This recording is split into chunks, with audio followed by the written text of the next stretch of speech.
Hey folks, Mark here with the Rational Workforce. Just wanted to bring your attention a story that's really starting to catch fire on Twitter a little bit this morning. And it's coming out of the University of North Carolina Medical School.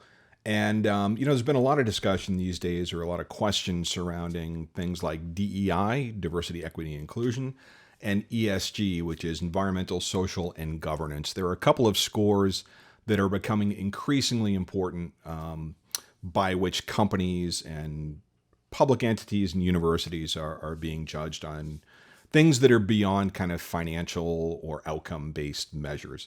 We're going to do a video unpacking that a little bit later on, but on its face, on the surface, these things are great, right? Like diversity, equity, inclusion in particular is really important to make sure that organizations aren't being biased, to make sure that organizations are giving everyone a fair shake. I spend a lot of time working within the HR community, and it can feel like sometimes diversity and inclusion are sometimes lowercase letters when they should be capital. So things like neurodiversity, ideological diversity, things like that definitely are lagging behind some of the other areas. But ostensibly, they're designed to keep bias out of an organization. But what I think we're seeing, and this I believe is a reaction to, is kind of pushing back on some of the bias that those things may actually be creating. So let's take a quick look at the story, and this is coming out of Fox News. University of North Carolina Med School renounces its own DEI framework. So the story goes on to read that the medical school has disbanded its diversity, equity, and inclusion task force without implementing its recommendations just months after banning DEI statements from admission, hiring, promotion, and tenure. So on the surface, that might sound like this is an incredibly bad thing, right? That, or at least the university is kind of rejecting these initiatives that are designed to make everyone have a fair shake, right? And make your own judgment call on that. But if you dig a little bit deeper, take a look at what this actually meant. So there were recommendations from the board that all med students, or all the folks that were coming in to attend this school, would have to study topics like unconscious bias awareness, okay? Understanding and responding to microaggressions, or get this one, understanding that America's medical system is structurally racist.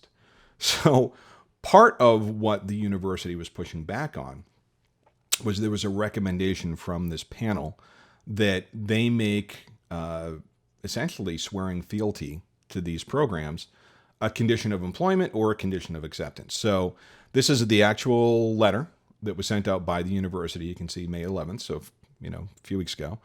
But right here it says the policy now prohibits the university from requiring an employer applicant for academic admission or employment from having to affirmatively ascribe to or opine about beliefs, affiliations, ideals, or principles regarding matters of contemporary political debate or social action as a condition of admission, employment, or professional advancement.